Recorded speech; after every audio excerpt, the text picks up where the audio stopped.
Escucha, esto no es un audiolibro más, esto es un punto de inflexión. Si estás aquí es porque sabes algo. Tu forma de comunicarte está definiendo tu vida, tus resultados, tus relaciones, tu impacto. Y hoy eso empieza a cambiar. En los próximos minutos vas a descubrir cómo hablar con seguridad, cómo captar la atención de cualquier persona y cómo transmitir energía, autoridad y confianza sin fingir, siendo tú, pero en tu mejor versión. Vas a aprender a controlar tu voz, tu cuerpo, tu mensaje y, lo más importante, tu estado mental. Porque la comunicación no empieza en la boca, empieza en la mente. Ahora, antes de seguir, haz algo rápido. Suscríbete, dale like. No es por el algoritmo, es por ti. Ese simple gesto es un pacto psicológico contigo mismo. Es una decisión. No voy a dejar esto a medias. Voy a terminarlo. Voy a aplicarlo. Voy a mejorar. Las personas que cambian su vida no son las que escuchan, son las que se comprometen. Y tú estás a punto de hacerlo. Así que ajusta tu postura, respira hondo y prepárate. Porque desde este momento empiezas a comunicar como alguien que deja huella. Capítulo 1.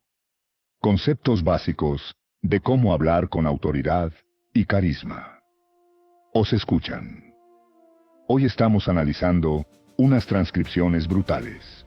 Un manual de comunicación es exhaustivo. Básicamente, desglosa la tecnología social secreta que usan líderes de Estado, negociadores y mentes brillantes. Sí.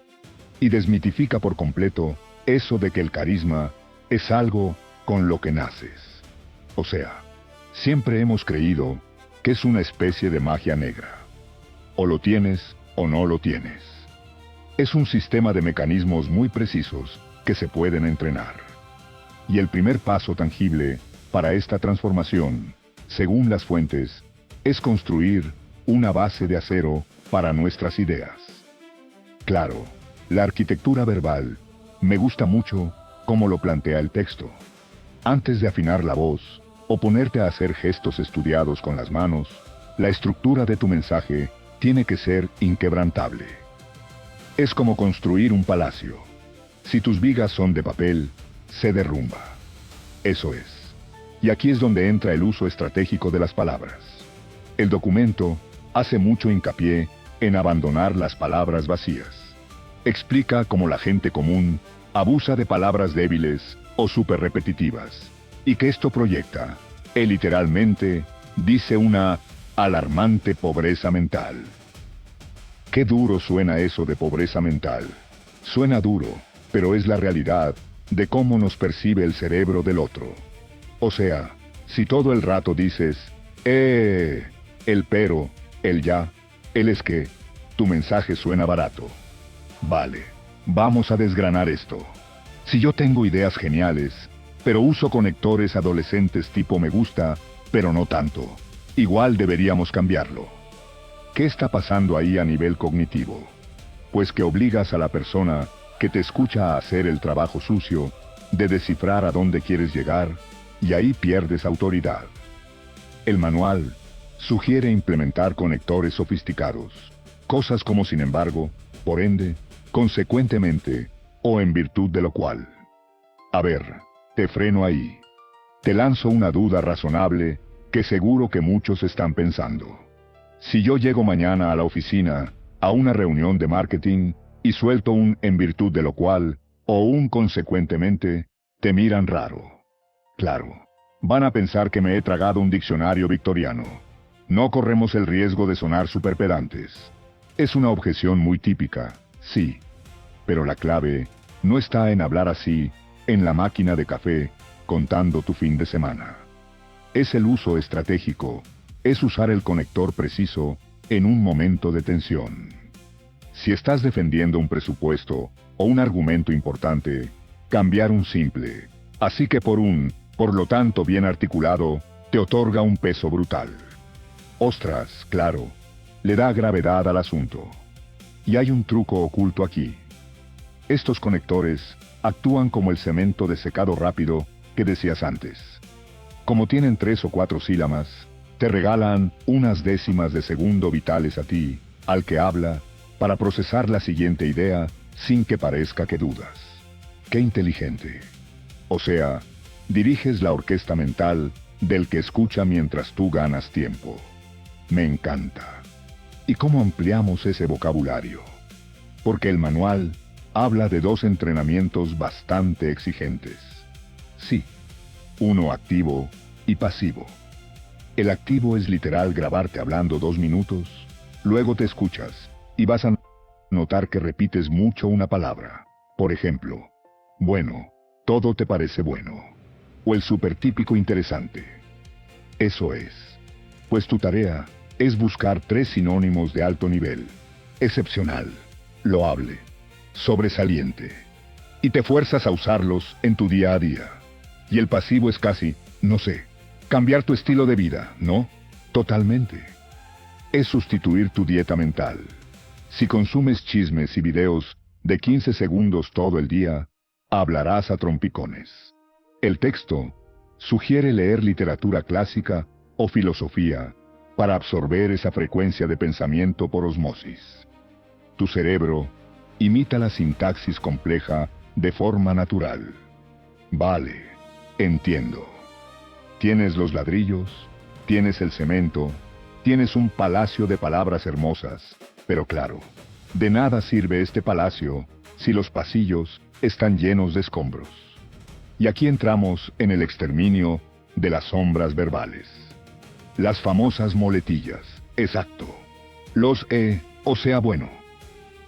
El ruido estático. Según las fuentes ensucian el mensaje y destruyen tu autoridad en segundos. Es que te hacen parecer torpe. Puedes estar dando la clave para salvar la empresa, pero si la envuelves en 4 seguidos, instintivamente pareces inseguro. Pero, ¿por qué lo hacemos? Porque yo a veces me escucho y digo, madre mía, ¿cuántos he metido en esta frase? Pues hay 3 causas documentadas. La primera es falta de rapidez mental. Tu boca va más rápido que tu cerebro y emites un sonido para mantener el motor en marcha. La segunda es falta de claridad. Te has perdido en tu propio argumento. Ya. Y la tercera, que es la que me voló la cabeza, es el pánico. El terror al silencio. Eso es el pánico subconsciente a que nos interrumpan. Es un miedo atroz.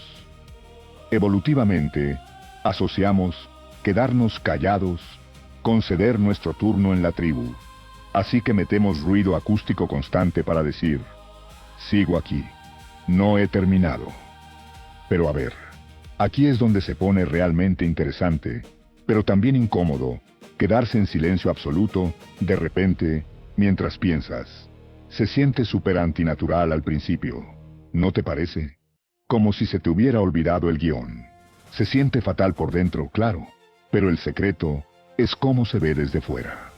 El texto recalca que morderte la lengua y sostener un silencio de 2 segundos, en lugar de soltar o sea, genera un misterio increíble, genera tensión. Demuestras que no tienes ningún miedo a ocupar el espacio que tú mandas en la sala.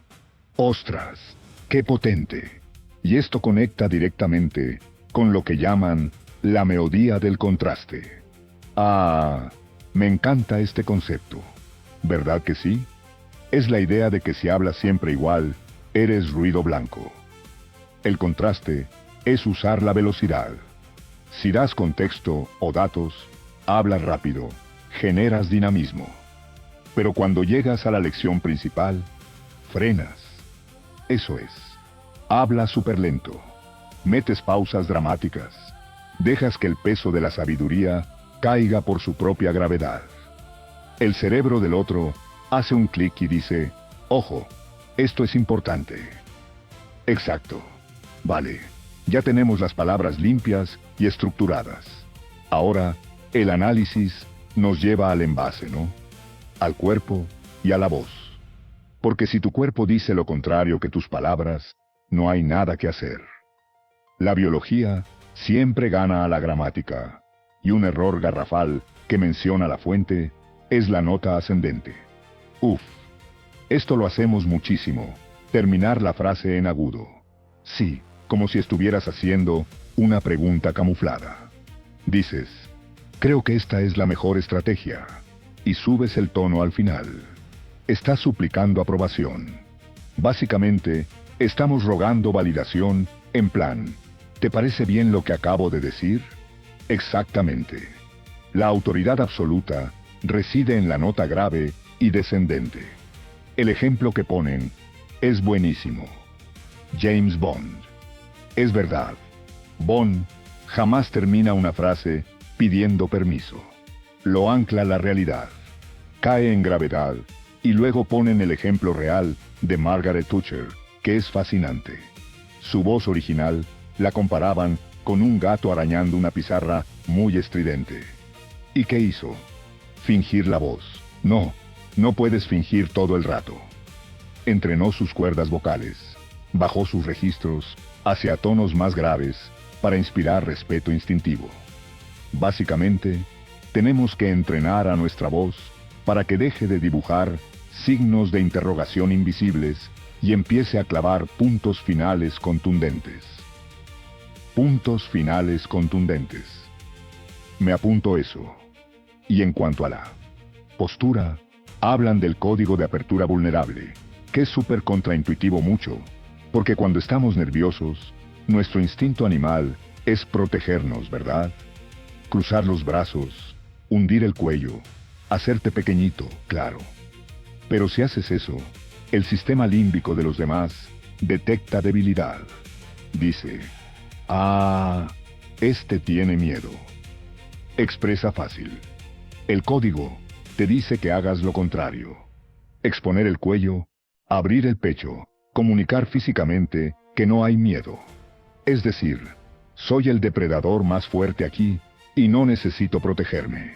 ¡Qué fuerte! Y funciona. Genera un respeto brutal a nivel inconsciente.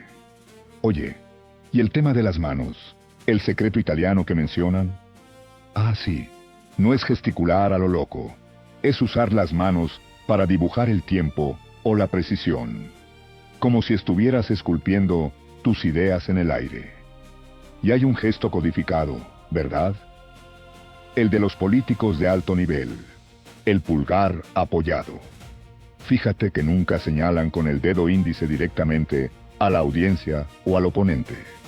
Claro, porque señalar con el índice, el cerebro lo percibe como una lanza, una agresión directa. Eso es. En su lugar, cierran el puño suavemente y apoyan la yema del pulgar sobre los dedos cerrados. Expresan fuerza, pero sin apuñalar visualmente a nadie. Mantiene la empatía. Vaya tela. Vale. Pues ahora pongámonos en el peor escenario.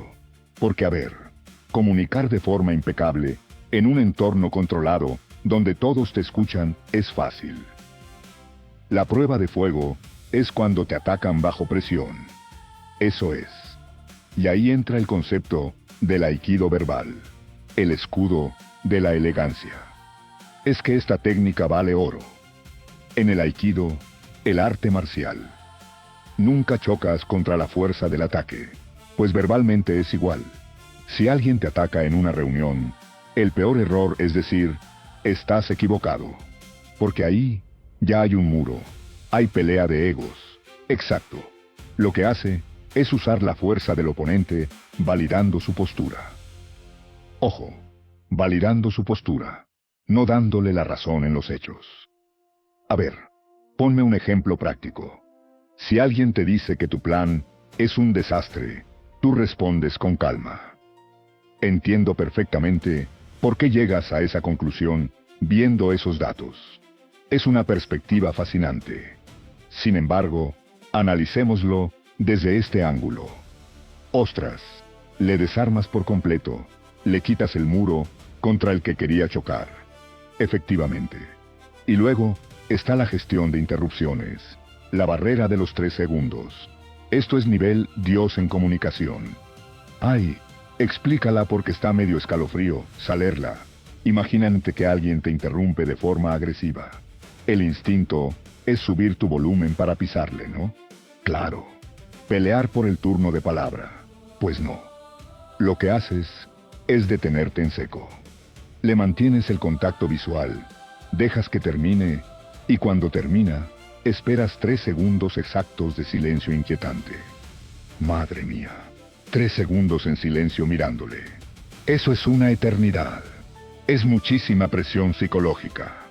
El otro se empieza a poner nervioso por el silencio y a menudo empieza a tartamudear o a desdecirse. Y tú, pasado ese tiempo, retomas tu frase exactamente en la palabra donde te cortó. ¡Wow! Eso es dominio absoluto de la sala. Hablando de contacto visual, la fuente también menciona la mirada de hierro para estas situaciones. Sí, el triángulo de poder. En situaciones normales, miras a los ojos y a la boca. Eso es empatía. Pero bajo ataque, miras al espacio entre los ojos y el centro de la frente, como si le estuvieras escaneando la mente. Sí, emana un respeto profundo, una presión clínica. Lo desconcierta por completo. Vale. Y si le damos la vuelta, no nos atacan, sino que queremos persuadir a alguien que está cerrado en banda. Aquí hablan del método socrático. Eso es persuasión en estado puro. En lugar de soltar tu idea de golpe y que te digan que no, consigues una serie de síes previos para relajar su sistema nervioso. Decían, efectivamente, preguntas cosas obvias que solo puedan responder con un sí. Eso genera dopamina, relaja sus defensas, y cuando lanzas la propuesta final, ya están en inercia positiva. Además, siempre, apela a sus motivos más nobles. Trátalos como si ya fueran las personas justas e inteligentes que tú necesitas que sean. ¡Qué maravilla! Pero claro, todo esto requiere una sangre fría espectacular. Y el gran elefante en la habitación. Para mucha gente, es el miedo escénico, el pánico a hablar ante 50 personas. Y el manual lo aborda de una forma súper directa. Habla del desplazamiento del foco. Dice que el pánico escénico nace del ego. Esto escuece un poco, ¿eh?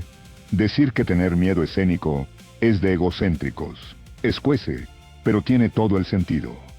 Cuando tienes miedo, estás pensando, ¿qué pensarán de mí? Y se hago el ridículo. Yo la cura. Es desplazar el foco. Tu misión no es lucirte, es servir. Claro, entregar valor a la audiencia. Si te enfocas en el regalo que les traes, tu ego desaparece y el miedo se esfuma. Ya no se trata de ti, exacto. Y una vez que dominas ese estado y llegas al final de tu discurso, tienes que rematar. Uf, el final. ¿Cuántas presentaciones brillantes se desinflan en los últimos 5 segundos, eh? Demasiadas. Y es un desastre por la regla del pico y el final. La gente recuerda el momento más intenso y la conclusión. Las despedidas, largas dubitativas en plan, bueno, pues ya está, destruyen el respeto. Es como pinchar un globo. El experto, el líder real, utiliza el cierre circular. Eso es. Retomas la anécdota, la frase o la metáfora con la que empezaste. Das una sensación de control total, de que el viaje estaba milimétricamente planeado. De completitud, cierra el círculo perfecto. La verdad es que resumiendo todo esto, me doy cuenta de que la elocuencia es un músculo social. No es manipulación. Es garantizar que el mensaje valioso que tenemos dentro sea recibido con la dignidad, claridad y el impacto que merece. Capítulo 2. Las claves para proyectar una autoridad magnética. A ver, normalmente, Construir un puente es pura matemática, ¿verdad? Sí, claro. Sigues un plano exacto y listo. Exacto. O sea, aprietas los pernos adecuados y la estructura, bueno, pues se sostiene frente a la gravedad. Es algo totalmente predecible. Pero cuando entramos en el terreno de la comunicación humana o del hablar en público, ahí la cosa cambia totalmente. Ahí todos esos planos y cálculos se desmoronan frente a para un paisaje súper caótico y emocional. Y justo hoy, en nuestro análisis profundo de las fuentes, vamos a desgranar cómo dominar ese caos. Eso es. Nos basamos en extractos de la célebre obra de Dale Carnegie sobre cómo hablar en público y también en una guía resumida sobre su método para comunicar y convencer. Nuestra misión, hoy, es entender por qué el miedo escénico paraliza al 80% de los principiantes. Una cifra altísimo, fíjate. Sí, es brutal. Y sobre todo, ver cómo transformar esa misma energía en una herramienta de liderazgo, de carisma y de seguridad absoluta, ya sea en un gran auditorio o en una reunión diaria de la oficina. Porque, a ver, el punto de partida de estos documentos plantea un cambio de paradigma radical.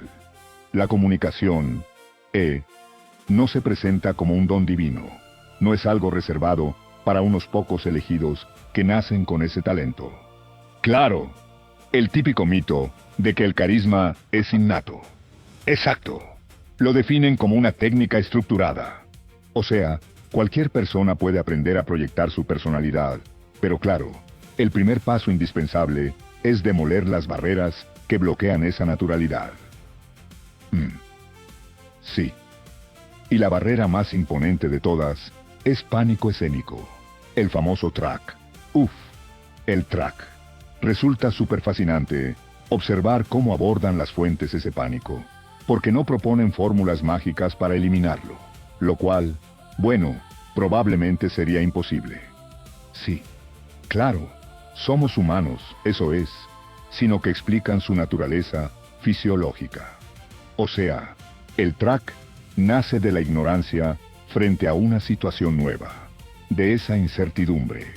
A nivel evolutivo, el cuerpo humano se prepara para una amenaza inyectando adrenalina. Una descarga tremenda, tremenda. Y la clave que plantea Carnegie es utilizar esa misma aceleración del pulso para pensar y hablar con mayor intensidad, en lugar de intentar suprimirla por completo. Y esa reconducción de la energía enlaza directamente con una regla psicológica de William James que mencionan los textos. Fíjate, lo de actuar como si ya se tuviera valentía, o sea, el fingir hasta lograrlo, digamos. Exacto, pero a un nivel físico. La premisa es que la acción física ayuda a gobernar los sentimientos.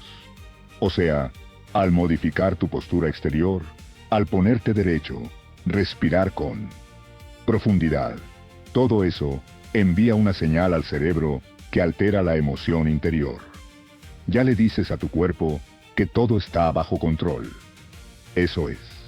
Sin embargo, toda esa confianza física que puedas construir se derrumba en segundos si la preparación intelectual es defectuosa. Y esto nos lleva, bueno, al error más letal que cometen los principiantes al hablar. La memorización, palabra por palabra. Madre mía, la trampa de la memoria. Aquí los textos ofrecen ejemplos históricos súper ilustrativos. Mencionan el fracaso de un joven Winston Churchill. Ostras, sí, imagínate, se quedó totalmente en blanco frente al Parlamento. ¡Qué horror! Tuvo que sentarse humillado y bueno, a partir de ese día, tomó la firme decisión de no volver a memorizar un discurso jamás. O sea, nunca más. Es que la mecánica cognitiva detrás de ese fracaso es supervidente. A ver, al memorizar un texto exacto, el cerebro busca una cadena de palabras muy específicas. Sí, como eslabones.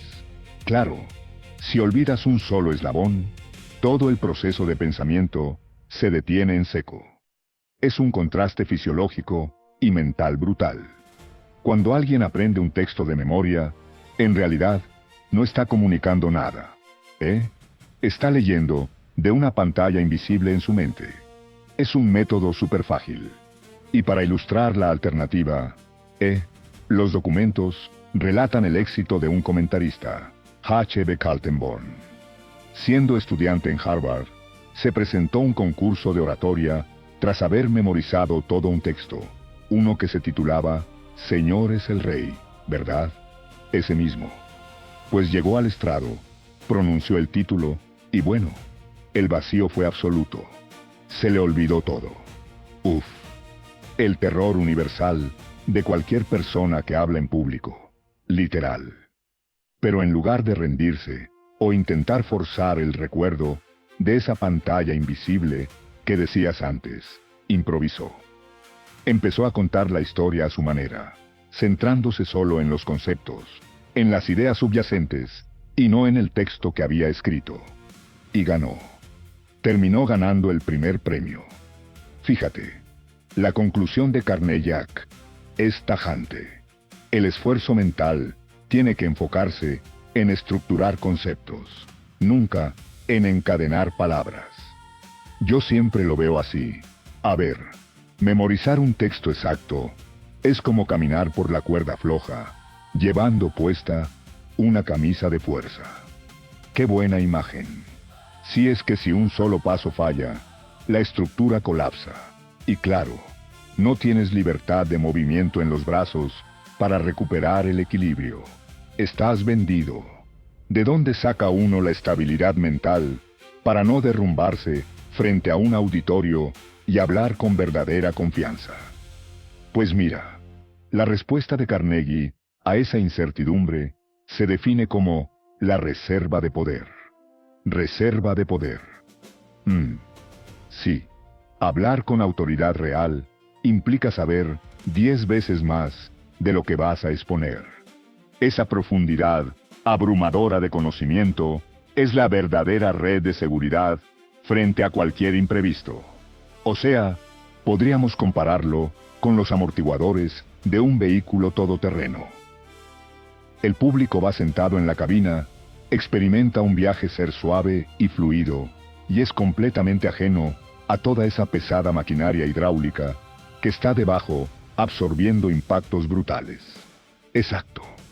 Esa maquinaria oculta es la reserva de poder, O sea, toda la investigación previa, la experiencia acumulada, incluso los datos descartados que otorgan una estabilidad inquebrantable ante cualquier bache o pregunta difícil. Totalmente. Y los documentos citan figuras espectaculares para ilustrar esto. Por ejemplo, el botánico Luther Bank. Este hombre revisaba 1 millón de plantas. 1 millón, solo para encontrar 2 o 3 especímenes raros que valieran la pena presentar. Ostras, el nivel de descarte es inmenso. Claro. O el caso paradigmático de un cirujano que afirmaba que podía enseñar a operar una apendicitis en 10 minutos. 10 minutos. Sí, 10 minutos para el procedimiento estándar.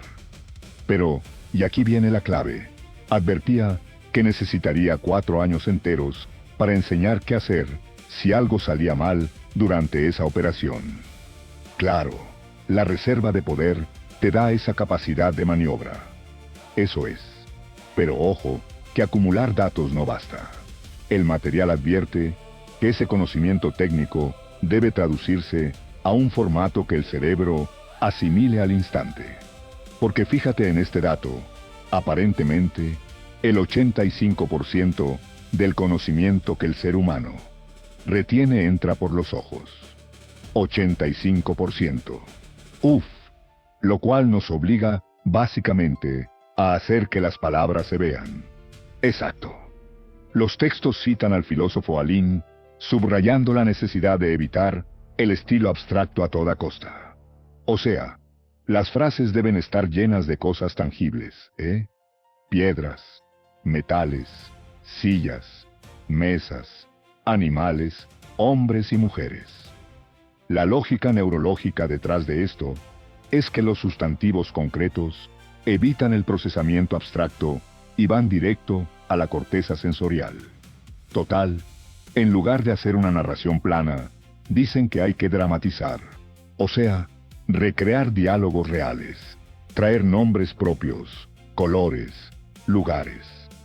A ver, no es lo mismo decir, hubo un conflicto administrativo, súper aburrido, claro, que describir como una puerta se abrió de golpe y unos documentos volaron sobre la mesa de caoba.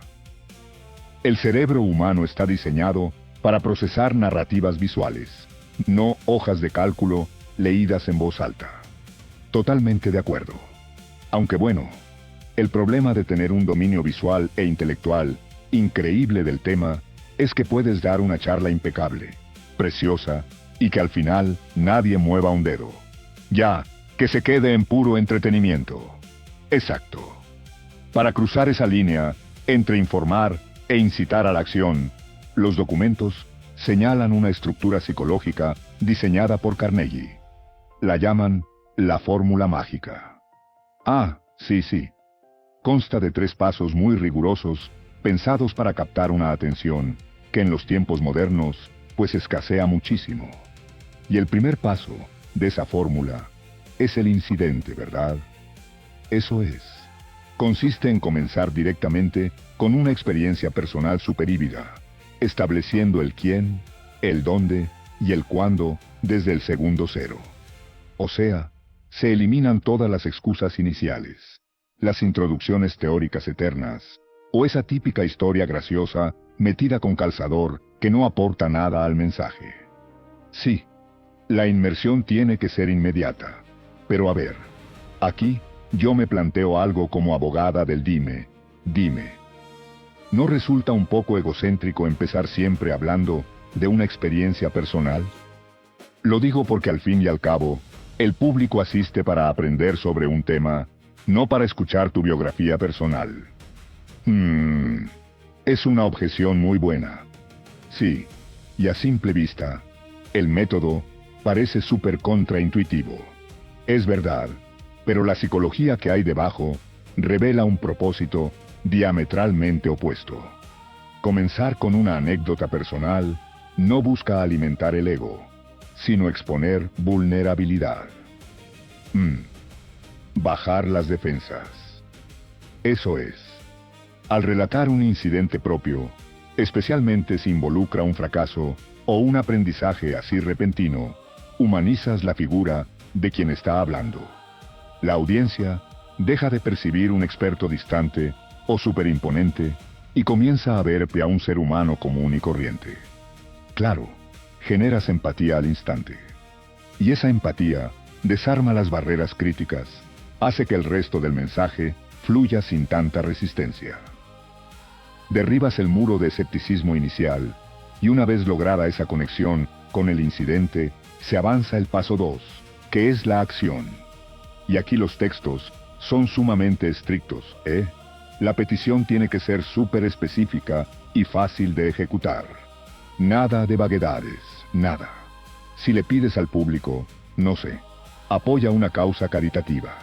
El concepto es tan abstracto que el cerebro de quien escucha tiene que inventarse el cómo, y eso genera una carga cognitiva brutal. Pero en cambio, si pides, inscríbanse esta noche para llevar a 25 niños de picnic, estás externalizando ese esfuerzo mental. Es una tarea clarísima. Claro, es accionable y tiene un marco temporal. Reducir esa fricción cognitiva es fundamental, desde luego. Y luego, el paso 3 que cierra el círculo de la fórmula es el beneficio. Hay que explicar de manera transparente qué gana la audiencia al hacer esa acción. Sí, el porqué. Los documentos dan un ejemplo súper conmovedor con el periodista Lilan St., que buscaba recaudar fondos para la ONU.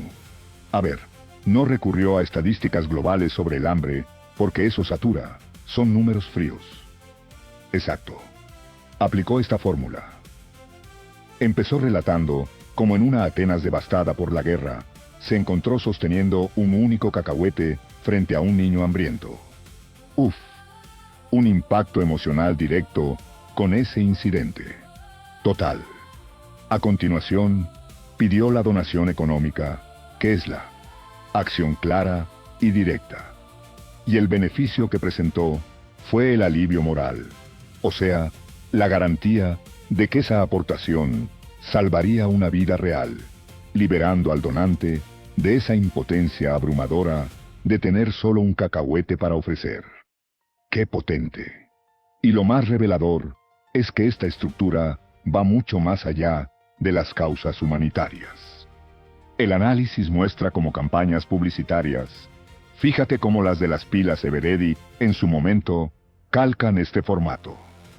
¡Ostras! ¿Cómo lo hacían? Pues narran un incidente sobre un apagón en una noche de tormenta, piden la acción específica de comprar sus pilas y venden el beneficio innegable de la seguridad familiar. Pura arquitectura de la persuasión. Vamos, así es. Pero claro, para que esa fórmula surta efecto de verdad, necesitas preparar el terreno psicológico del auditorio. Lograr que un grupo actúe requiere desarmar sus defensas previas. Y las fuentes profundizan mucho en las mecánicas de esto. Destaca especialmente la técnica de obtener respuestas afirmativas desde el primer minuto. El famoso sí. Exacto. Lograr que el público asienta y piense sí. Funcionaría exactamente igual que una bola de nieve rodando colina abajo. O sea, para extraer esas pequeñas afirmaciones iniciales, tienes que empujar la bola en la cima cuando es pequeñita y manejable. Pero a medida que rueda y acumula síes, va adquiriendo un impulso psicológico positivo tan grande que, bueno, intentar frenarla con negatividad requeriría demasiada fuerza por parte del oyente. El concepto de inercia psicológica, vaya, es que la fundamentación neurológica de esto es brillante. Cuando un individuo responde con un no, ya sea verbal o solo en su cabeza, todo su sistema neuromuscular se contrae, se pone a la defensiva, porque el desacuerdo es una forma de protección evolutiva. Claro, exacto. Pero al generar pequeños acuerdos iniciales, mediante afirmaciones súper indiscutibles, el grupo se relaja, se sincronizan las posturas y empiezas a avanzar en la misma dirección cognitiva. Y para mantener esa inercia, la modestia es clave. Los textos insisten mucho en usar el pronombre nosotros en lugar del ellos para disolver cualquier jerarquía en la sala. Me encanta el caso que destacan de Eric Johnston durante una charla en la Universidad de Oklahoma. Cuando fue a las hemerotecas, ¿no? Sí. Antes de su intervención, el hombre se fue a revisar periódicos locales del año 1901. El nivel de dedicación es asombroso. Absolutamente. No se subió al escenario a soltar un discurso prefabricado. Usó esa investigación para entender qué preocupaciones y sueños tenía esa comunidad décadas atrás. Al integrar esos detalles, al principio, demostró un respeto profundo. Forjó una identificación genuina. Les hizo saber que había hecho los deberes. Claro, que se tomó el esfuerzo de entender su contexto antes de pedirles que escucharan el suyo. Y ese respeto por la audiencia cobra muchísima relevancia en situaciones de protocolo donde la formalidad a veces, arruina la conexión por completo. Un momento supercítico es la presentación de un orador invitado. Sí, las presentaciones pueden ser eternas. Carnegie detalla para esto la fórmula TAI, iniciales de título, atracción e interviniente. O sea, primero se dice el título de la charla. Segundo, generas atracción explicando por qué ese tema es vital para ese público concreto, ese día concreto. Y ya por último, expones los méritos del interviniente. Y ojo, la coreografía de este último paso es una de las instrucciones más precisas que hay en las fuentes. Al anunciar el nombre del orador, recomiendan hacer una pausa dramática para concentrar toda la energía de la sala. Ese silencio expectante. Eso es. Luego, pronunciar el nombre con fuerza. Y aquí reside el detalle técnico fundamental. Bajo ningún concepto, quien presenta debe darse la vuelta para mirar al invitado hasta haber terminado de articular la última sílaba del nombre. Jamás. Hay que mantener el contacto visual con el público. Siempre. Si el presentador gira la cabeza a mitad del nombre, la proyección de la voz se va hacia el fondo del escenario y el auditorio percibe que el hilo conductor se ha cortado antes de tiempo. Es un microgesto neuromuscular que altera muchísimo la fluidez del evento. Totalmente. Son esos pequeños engranajes los que mantienen la máquina rodando. Aunque bueno, toda esta estructura tan milimétrica, desde la reserva de poder hasta la fórmula mágica, corre un riesgo inminente, que es la artificialidad. Parecer un robot. Claro, exacto. El objetivo supremo de la técnica es llegar a un punto donde la ejecución parezca completamente natural.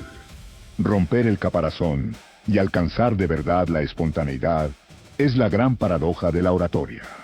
Se requiere una preparación exhaustiva para dar la impresión de no haber preparado absolutamente nada. Es irónico, pero es así. El texto previene mucho contra imitar a otros. Cuentan una anécdota del pintor ruso Bruov, que al corregir un detalle enano en el lienzo de un alumno, la obra cobró vida al instante y ante el asombro del estudiante, Bruov le dijo: «El arte comienza donde empiezan los pequeños detalles». ¡Qué gran frase! Pues en la comunicación verbal es igual. Son las peculiaridades individuales, el tono único de cada uno, lo que te da esa marca de autenticidad. Claro, mantener un tono conversacional, hablar con la audiencia y no hacia ella. Sin embargo, surge un desafío tremendo cuando de repente no tienes tiempo para construir esa reserva de poder. Cuando te toca hablar de improviso. El examen sorpresa. Exacto. Para esos escenarios, los textos introducen el principio et nunc, que es latín para aquí y ahora. O sea, la indicación es clara. La mente humana se bloquea. Se intenta crear de la nada, bajo presión. Necesita un ancla. Necesita un ancla. Sí, el principio sugiere inspirarse en los estímulos inmediatos que hay en la sala. Puede ser algo que acaba de hacer el público, la ocasión del evento o una frase del orador anterior. Al reaccionar a algo externo, el cerebro se salta la parálisis por análisis. Y el salvavidas táctico más potente que dan las fuentes para esto es arrancar de inmediato con un ejemplo. Porque ante una petición inesperada de hablar, el instinto siempre es pedir disculpas o soltar generalidades o balbucear. Sí. Pero el método dicta comenzar narrando una experiencia concreta. Como la persona conoce su propia anécdota a la perfección, el riesgo de quedarse en blanco desaparece. Y mientras narras esa historia, el cerebro va ganando tiempo en segundo plano para estructurar el argumento y, bueno, calmar la adrenalina. Es un mecanismo de supervivencia intelectual brutal. Lo es. Y por supuesto, dominar esta capacidad y alcanzar la fluidez requiere atravesar lo que las fuentes llaman mesetas de aprendizaje. Mesetas, sí, esos periodos donde a pesar de que practicas un montón, parece que no avanzas nada, pero las vías neuronales están asimilando la información en la sombra. La recomendación es perseverar hasta que el cerebro consolide la habilidad y pegues un salto cualitativo repentino. Pues fíjate, existe un mito superarraigado que concibe la improvisación como una chispa de inspiración divina, como si las palabras surgieran por arte de magia. Sí, el toque de las musas. Exacto. Pero en la práctica, se parece mucho más al trabajo de un músico de jazz. Cuando un saxofonista se marca un solo espectacular y espontáneo, no está inventando la música desde cero en esa fracción de segundo. La brillantez de su improvisación solo es posible porque domina las escalas con precisión matemática. Claro, tiene interiorizadas miles de progresiones de acordes. Su reserva de poder es tan gigantesca que le permite jugar con las notas en el momento presente sin ningún miedo a desafinar. O sea, la libertad más absoluta frente a un público es el resultado directo de la disciplina más férrea en privado. Me parece una analogía perfecta. Analizar estas fuentes, la verdad, no se ha llevado por un recorrido que desmonta por completo la visión clásica de la oratoria. Totalmente. Empezando por entender fisiológicamente el miedo escénico, erradicar esa manía de memorizar literalmente y sustituirlo por construir conocimiento subyacente de verdad.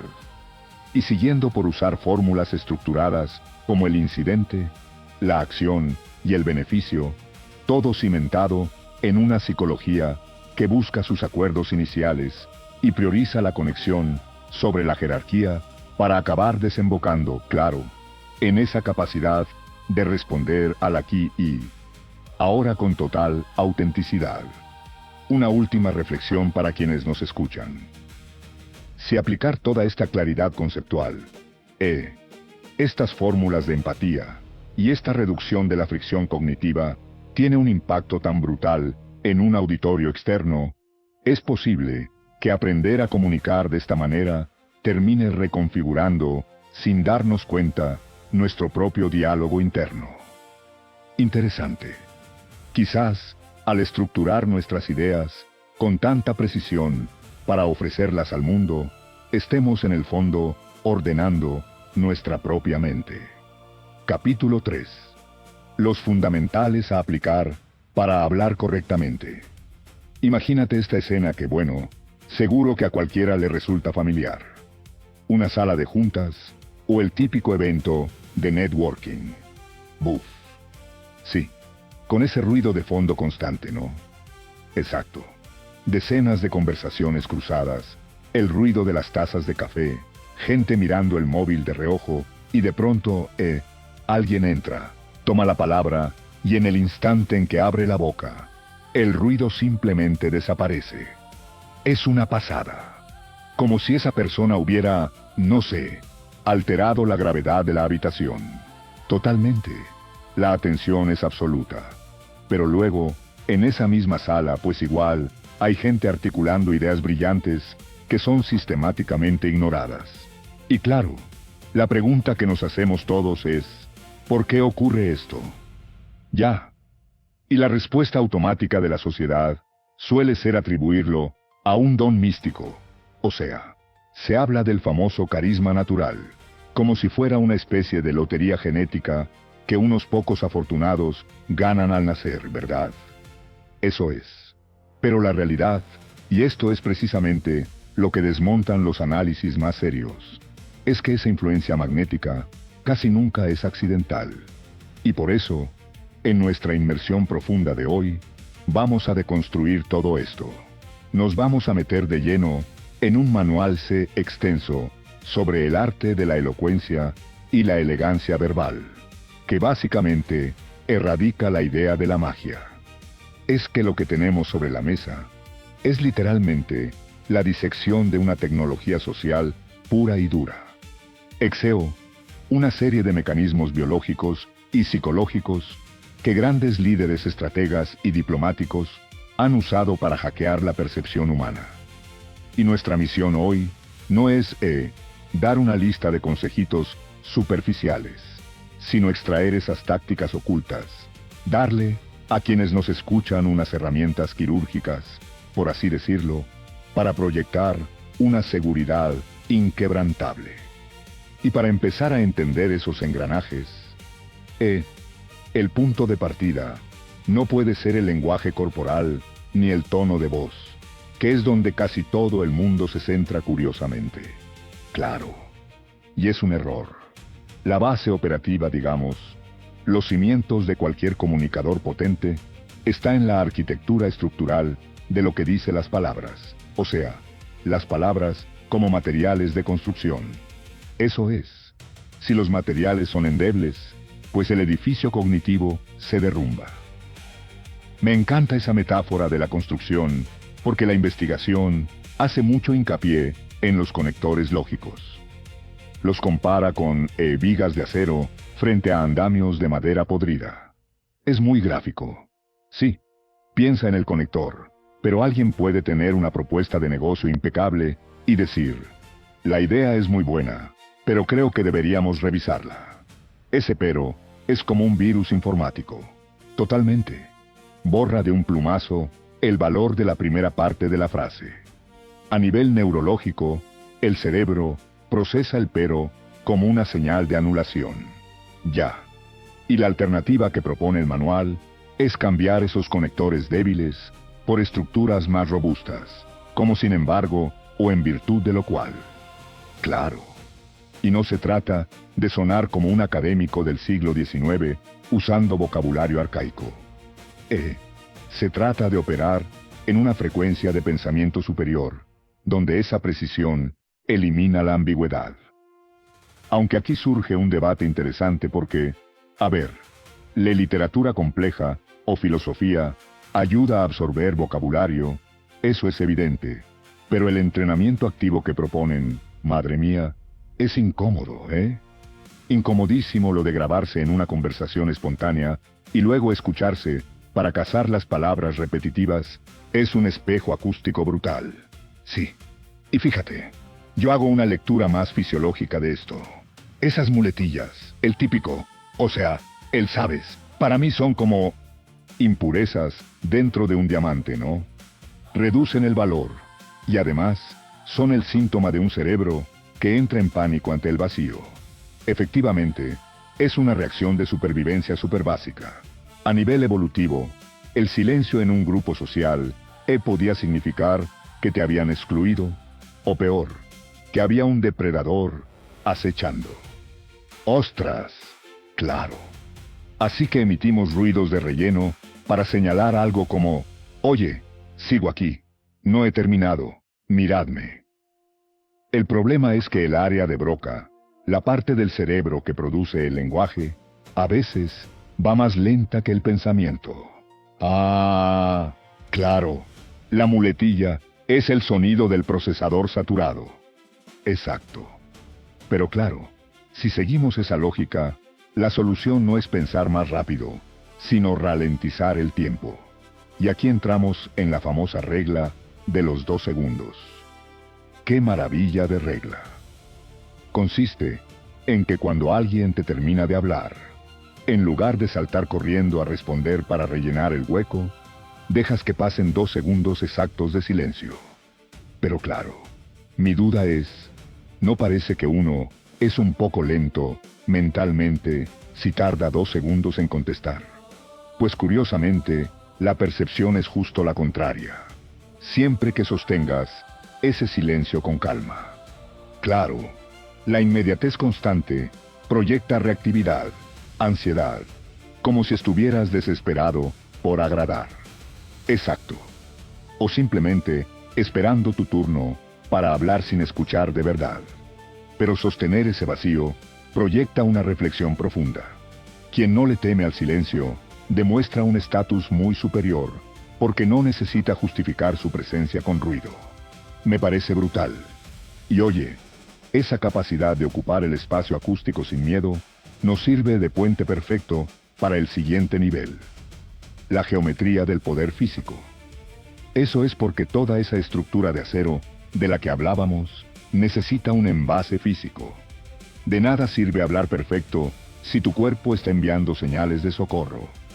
Y aquí de nuevo, manda la biología evolutiva. Como mamíferos que somos, tenemos instintos de hace cientos de miles de años. Si un individuo cruza los brazos, esconde el cuello o se encoge, se está protegiendo. Está cubriendo las zonas vulnerables para que no le muerda un depredador. Exactamente.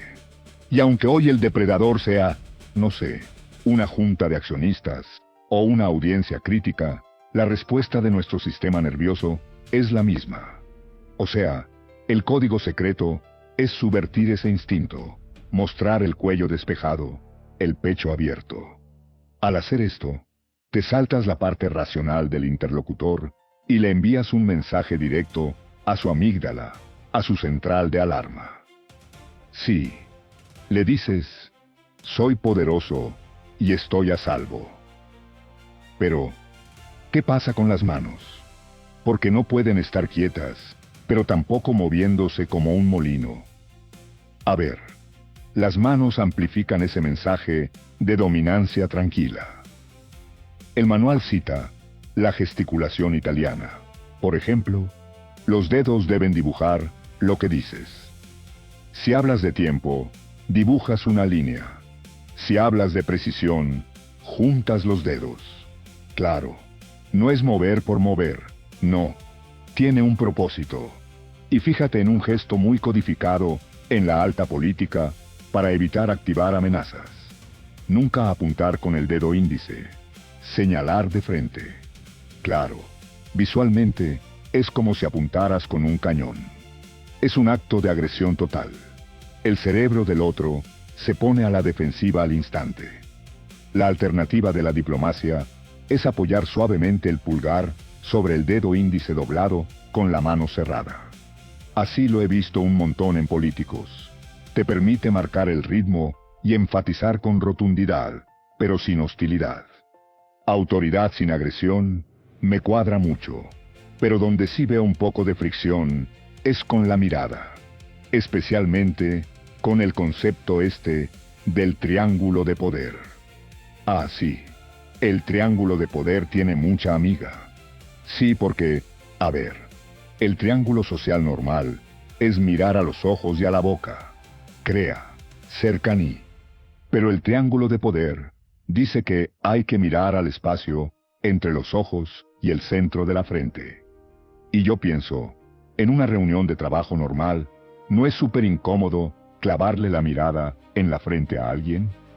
A ver, resultaría muy hostil si lo acompañas de tensión en la cara, sin duda. Pero la diferencia entre ser magnético y ser un agresivo es lo que los estudios llaman neutralidad dinámica. Neutralidad dinámica, ¿vale? Consiste en mantener los músculos de la cara completamente relajados. Los ojos tienen que mostrar cierta calidez, lo que llamamos sonreír con los ojos, mientras anclas la mirada en esa zona superior.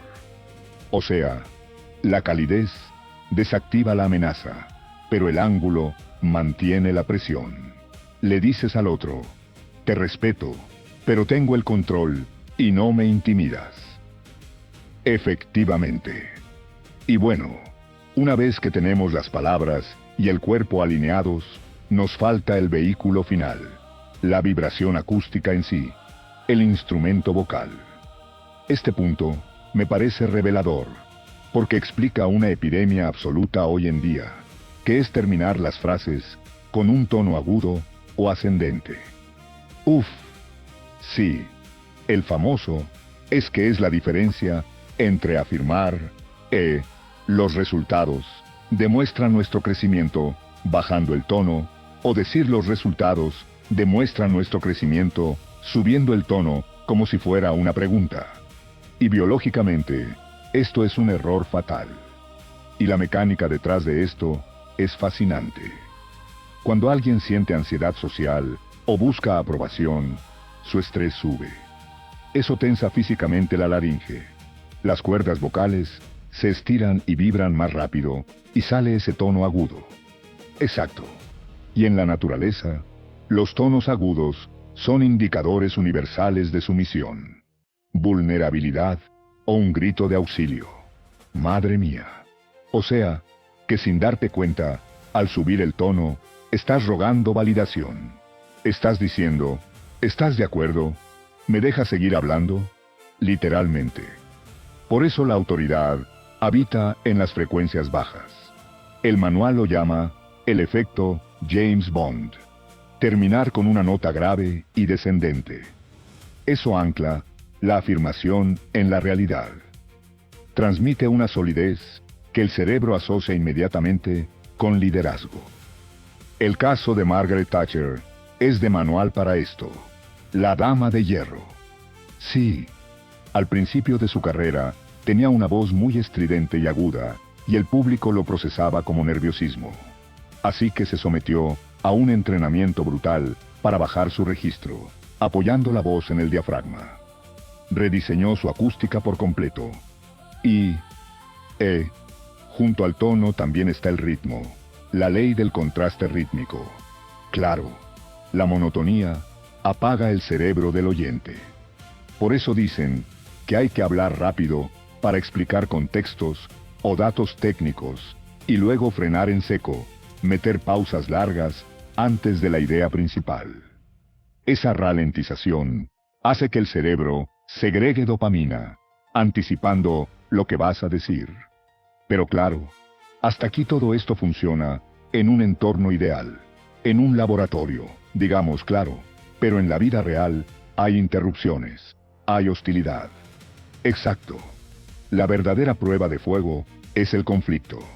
De nada sirve este palacio de elocuencia si alguien te ataca y tu sistema nervioso entra en pánico.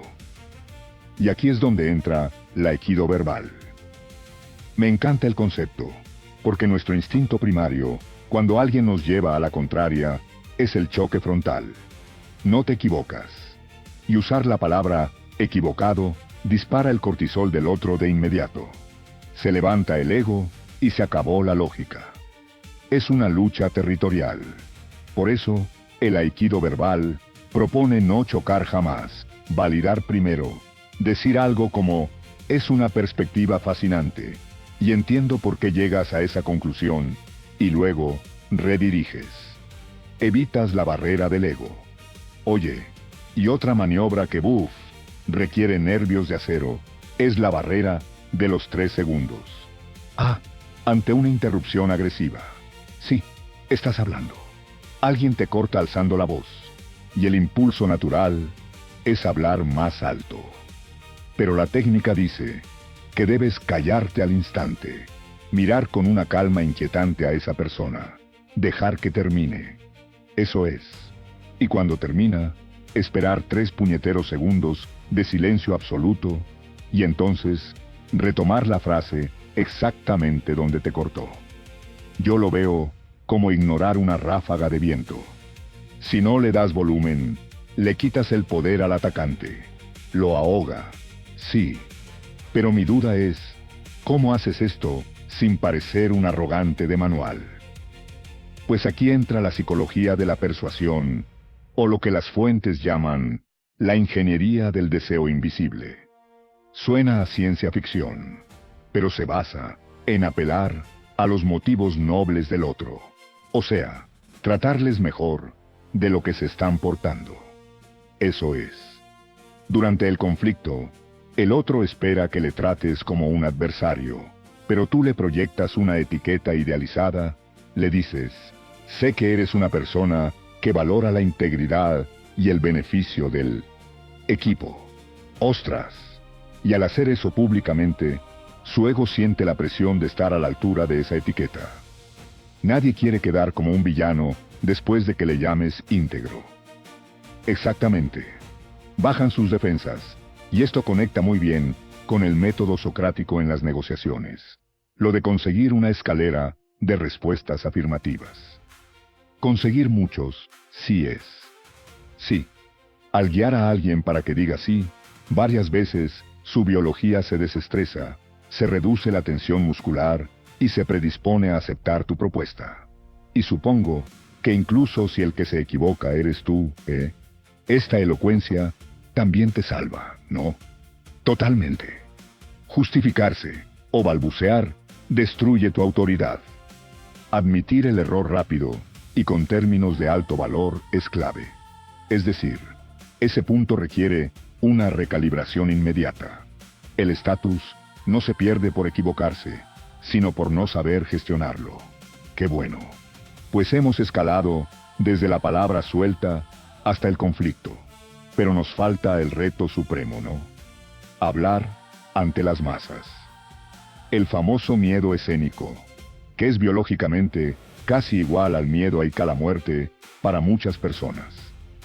Es que el pánico escénico, según el manual, es un fallo de procesamiento por egocentrismo y no en el mal sentido, sino neurológicamente. Todo el foco está en el yo. ¿Qué pensarán de mí? ¿Y si me tiembla la voz? La saturación del yo. Y el antídoto es desplazar ese foco hacia el servicio. Subes al escenario, no para que te evalúen, sino para entregar un mensaje de oro que la audiencia necesita. Cambias de amenazas a ejecución de tareas, y con esa mentalidad, puedes hacer la famosa toma de posesión del escenario. ¿Qué tela con esto?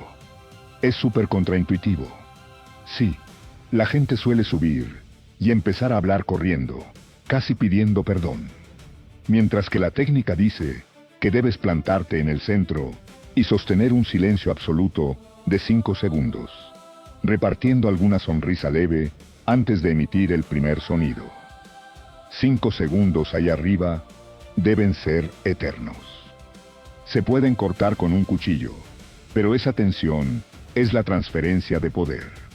Demuestras que eres el dueño del tiempo y del espacio.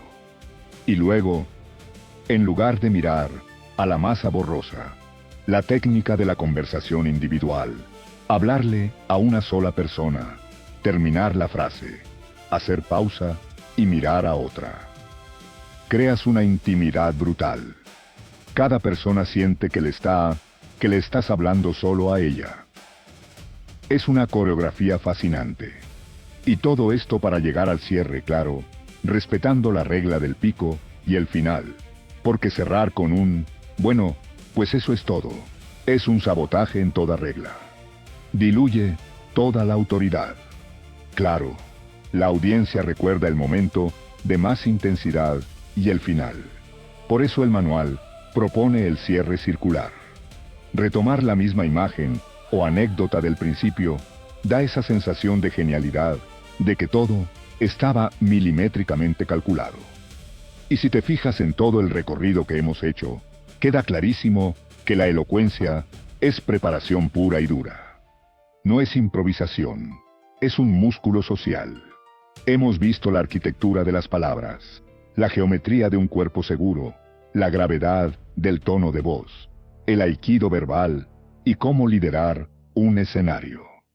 Cualquiera dispuesto a practicar esto puede reescribir cómo le percibe el mundo. Efectivamente, porque el respeto nos exige racionalmente, emana de las señales biológicas correctas, y eso nos deja, con una reflexión final bastante provocativa para quienes nos escuchan.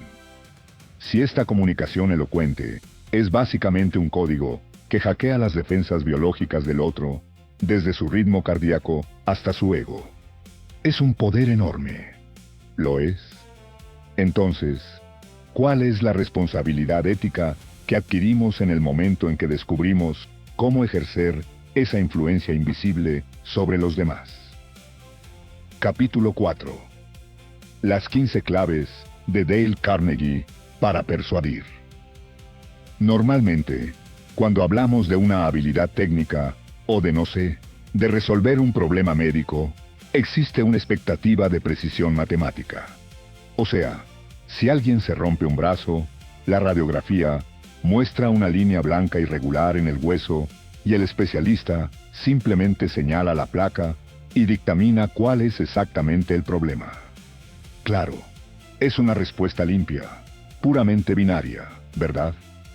El hueso está roto o no lo está, y las soluciones son evidentes. Eso es. Nos reconforta que las cosas sean visibles y encajen en fórmulas claras. Pero y aquí está la clave. Al dar un paso hacia el mundo de la comunicación humana, del liderazgo y de la persuasión, esa máquina de rayos X desaparece por completo. Totalmente. Se esfuma.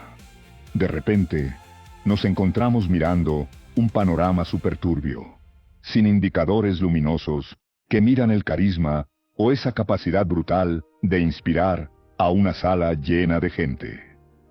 Damos la bienvenida a quienes nos escuchan a esta nueva inmersión a fondo, y hoy venimos con una energía verdaderamente imparable.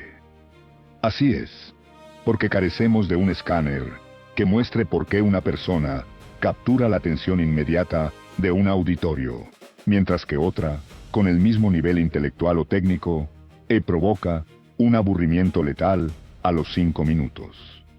Una barbaridad. Y por eso, la misión de hoy es desentrañar los secretos de la comunicación magnética. Hoy vamos a destilar lo que en nuestro análisis consideramos las 15 claves para hablar con las personas basándonos en el legendario método de Dale Carnegie. Pensemos que sus ideas tomaron forma en 1912, el mismo año en que se hundió el Titanic. Ya se estaban sentando las bases de este poder persuasivo. Ojo que no se trata de rescatar retórica anticuada o gestos teatrales del siglo pasado. Para nada. El objetivo de esta inmersión es extraer un arsenal de técnicas prácticas para cualquier persona que nos esté escuchando. Saber comunicar no es un don místico con el que se nace. Exacto. Es una habilidad entrenable. Vamos a analizar cómo transformar ese terror paralizante que precede hablar en público en una energía arrolladora y exploraremos los engranajes psicológicos para lograr que cualquier audiencia, ya sea de una persona o de 1000, decida pasar a la acción. Pero antes de persuadir a nadie, hay que conquistarse a uno mismo. Esa es la barrera primordial, el miedo escénico, el famoso miedo a hablar en público, el track, como se le llaman los círculos clásicos. Lo fascinante de esto es que el 80% de los principiantes lo sufren, o sea, es casi universal. Lo que resulta confuso, si lo piensas, es porque el cerebro humano reacciona ante un grupo de personas normales y corrientes, sentadas en sillas, como si fueran una manada de leones a punto de atacar. Pues la explicación radica en una respuesta evolutiva combinada con la simple falta de hábito. El cerebro reptiliano percibe la exposición solitaria frente a la mirada fija de docenas de individuos como una amenaza inminente a la supervivencia.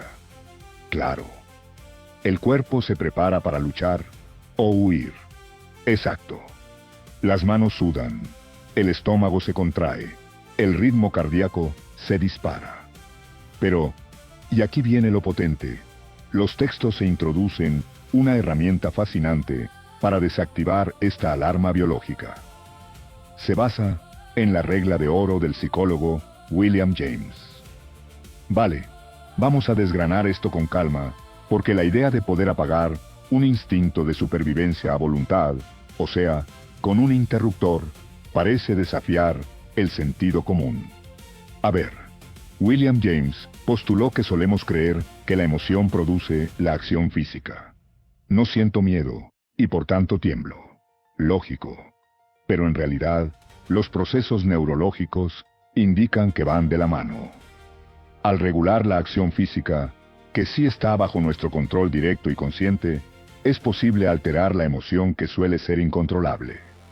La premisa es arrolladora. Para ser valiente, hay que actuar como si ya se tuviera confianza. ¡Wow! Actuar como si. Si un orador camina así, el atril con la cabeza alta, respira profundamente y proyecta seguridad física mediante su postura, el cerebro recibe señales corporales de que no hay ningún peligro real. Al cambiar la postura, el miedo simplemente comienza a desmoronarse a nivel neurológico. Es brutal. Funciona como un mecanismo de retroalimentación biológica. Si forzamos la postura del valor, obligamos a la mente a alcanzar ese mismo estado emocional. Eso es la acción física, gobiernan las emociones. Pero incluso dominando este lenguaje corporal, y quienes nos escuchan, tienen que anotar esto a fuego. Existe un error estratégico que el material califica de letal. Un error que garantiza el fracaso absoluto ante el menor contratiempo. la memorización palabra por palabra. Exacto. Memorizar un discurso palabra por palabra es como caminar por la cuerda floja sin red de seguridad. O sea, si se te olvida una sola sílaba, un triste conector, se rompe la cadena. El vacío de memoria es total, y te precipitas al vacío. Hay que masticar los conceptos, visualizar ideas, no recitar frases como un papagayo. Y la historia documenta ejemplos drásticos sobre esta trampa cognitiva. Los apuntes relatan el caso de un joven, Winston Churchill, en sus primeros años políticos. Madre mía, Churchill, palabras mayores. Pues imagínate, adoptó la costumbre de escribir y memorizar exhaustivamente cada uno de sus discursos, y durante una intervención en el Parlamento, su memoria colapsó. Se quedó en blanco totalmente. El mismo Churchill, cuya voz sostendría la moral de toda una nación décadas después, se quedó completamente paralizado, con el rostro encendido por la humillación. Incapaz de recuperar el hilo, tuvo que abandonar su intervención y volver a su asiento en el más absoluto silencio. Es un contraste abismal con la otra anécdota que narran los textos, la del comentarista H.B. Kaltenborn. Este hombre se presentó a un concurso de oratoria con un guión rígidamente memorizado que se titulaba Señores el Rey. ¿Y qué le pasó? Pues sale al escenario, la presión del momento lo bloquea y olvida hasta la primera línea. El terror absoluto, el terror, pero sin guión al que aferrarse y presa de la desesperación. Empieza a explicar el mensaje central usando sus propias palabras. Se centra exclusivamente en transmitir las ideas abstractas, los conceptos, y no solo sobrevivió al momento, sino que acabó llevándose el primer premio por la frescura y la energía de su entrega. Es que esa anécdota ilustra a la perfección la superioridad de pensar en confos y dejar que el vocabulario fluya de manera orgánica. Ahora bien, una vez que el miedo escénico está bajo control y el cerebro ha dejado de entrar en modo supervivencia, surge otra pieza clave en el tablero. Exacto, porque un comunicador valiente pero vacío de contenido, no logra ningún impacto. Las fuentes inciden en la necesidad de proyectar credibilidad, asegurando que cada palabra pronunciada tenga un peso indiscutible. Y ahí es donde entra una de las claves más potentes, lo que Carnegie define como la reserva de poder. El principio establece que quien se pone frente a una audiencia debe saber 10 veces más de lo que finalmente va a exponer. 10 veces más. Fíjate en el botánico Luther Burbank, que lo usan como analogía en el texto. Burbank analizaba 1 millón de plantas y procesaba una cantidad colosal de información biológica, solo para aislar y presentar 2 o 3 ejemplares raros que realmente tuvieran valor. O sea, separar el grano de la paja a un nivel extremo. Eso es. La metáfora sugiere que quien habla debe someterse a ese mismo nivel de escrutinio. Es procesar toneladas de información bruta para destilar únicamente las pepitas de oro.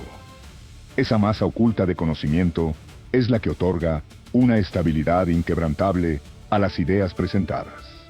Vale, pero aquí veo necesario hacer un poco de abogado del frente al texto. A ver, la regla del 10-1 suena fantástica e ideal para la preparación de una conferencia magistral o no sé, para la redacción de una tesis doctoral. Ya sé por dónde vas. Claro, no resulta completamente abrumador e incluso ineficiente exigir a un profesional que investigue 10 veces más de lo necesario simplemente para presentar un informe rápido en una reunión de martes por la mañana con su equipo. Si conectamos esto con una perspectiva más amplia y realista sobre cómo funciona la comunicación social y corporativa, veremos que esa reserva no requiere necesariamente encerrarse en una hemeroteca a leer tratados académicos antes de cada intervención. Menos mal. Gran parte de esa reserva conviene de lo que el autor denomina noticias de la vida real, es decir, el pozo de la experiencia acumulada. Al exponer un problema operativo en una empresa, la autoridad no emana solo del documento que te has leído esa semana, sino de los 5 años previos resolviendo crisis similares en las trincheras. Ah, vale. Eso tiene muchísimo más sentido. Claro, humanizar el mensaje hablando desde el conocimiento empírico otorga esa autoridad y esa reserva 10 veces superior aflora de manera natural sin exigir horas adicionales.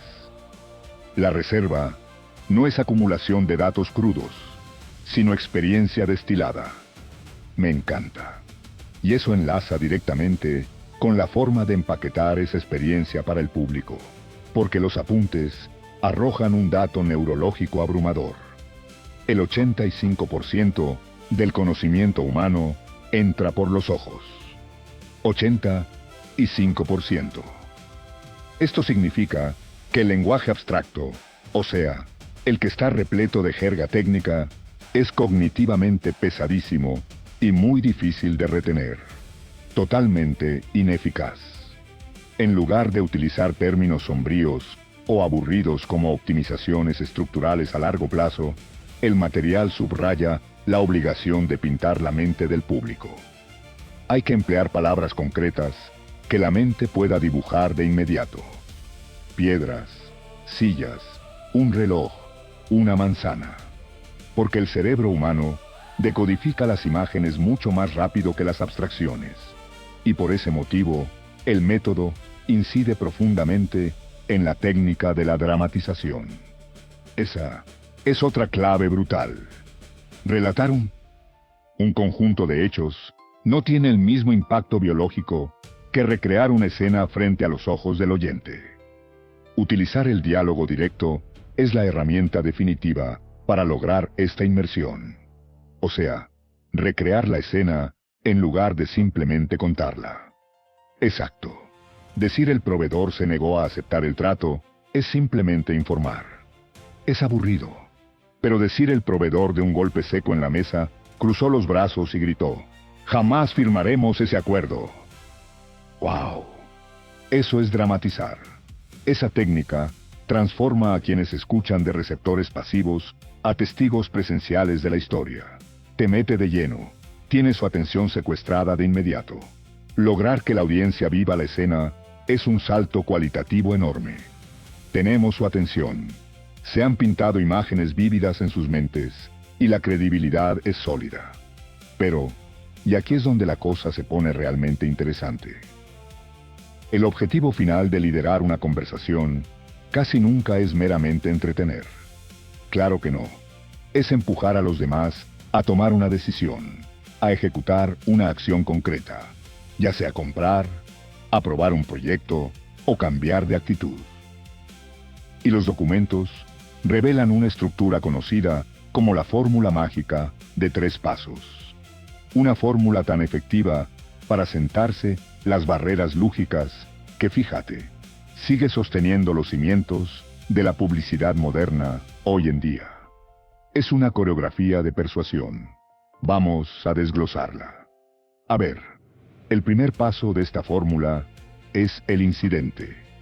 Consiste en iniciar el argumento con una experiencia personal intensamente detallada, especificando quién, dónde y cuándo ocurrió algo.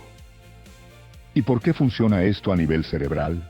Porque el cerebro analítico, que suele mantenerse a la defensiva, buscando debilidades lógicas en un discurso persuasivo, baja la guardia al detectar la estructura narrativa de un cuento.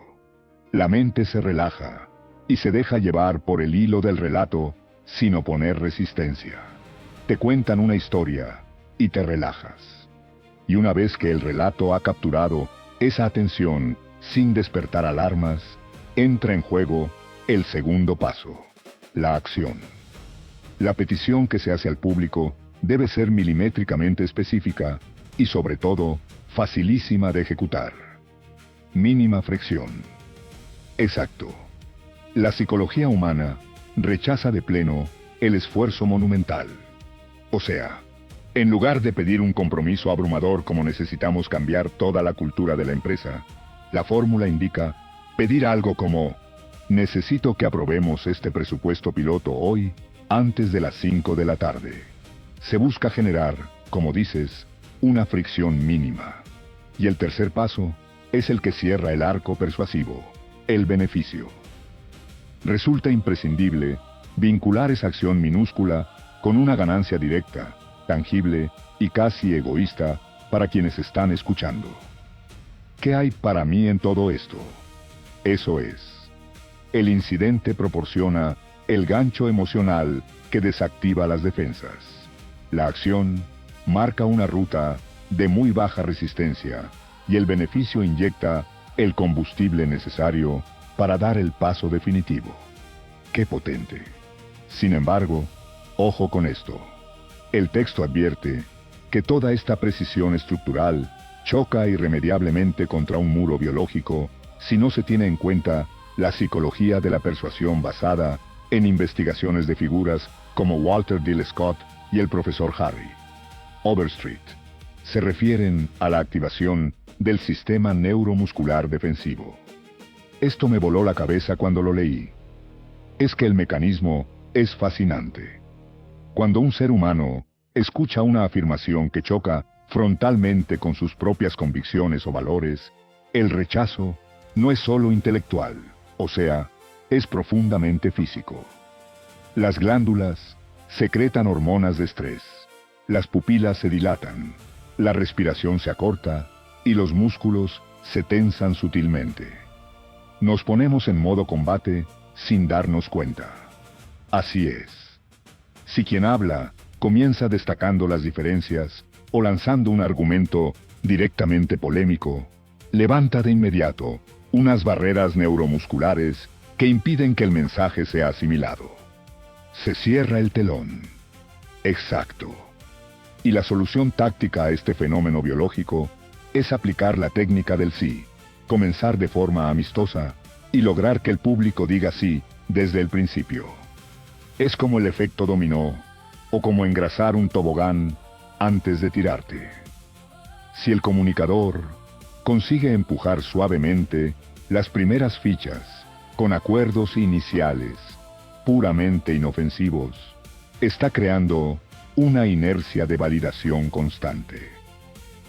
Empiezas buscando un terreno común y la inercia mental hace que la propuesta final caiga por su propio peso. Claro, pero si empiezas con un choque, con una contradicción, levantas un muro de ladrillos que bloquea cualquier intento posterior. Los textos históricos analizan cómo Abraham Lincoln utilizaba este entendimiento neuromuscular de forma magistral y en uno de los periodos de mayor hostilidad en el siglo XIX, nada menos. La guerra civil, casi nada. Pues al enfrentarse a multitudes abiertamente divididas por el conflicto de la esclavitud, Lincoln jamás empezaba atacando las creencias del bando contrario. Jamás. Dedicaban los primeros 20 o 30 minutos a hablar exclusivamente de principios constitucionales y ideales básicos con los que todo ciudadano estaba de acuerdo.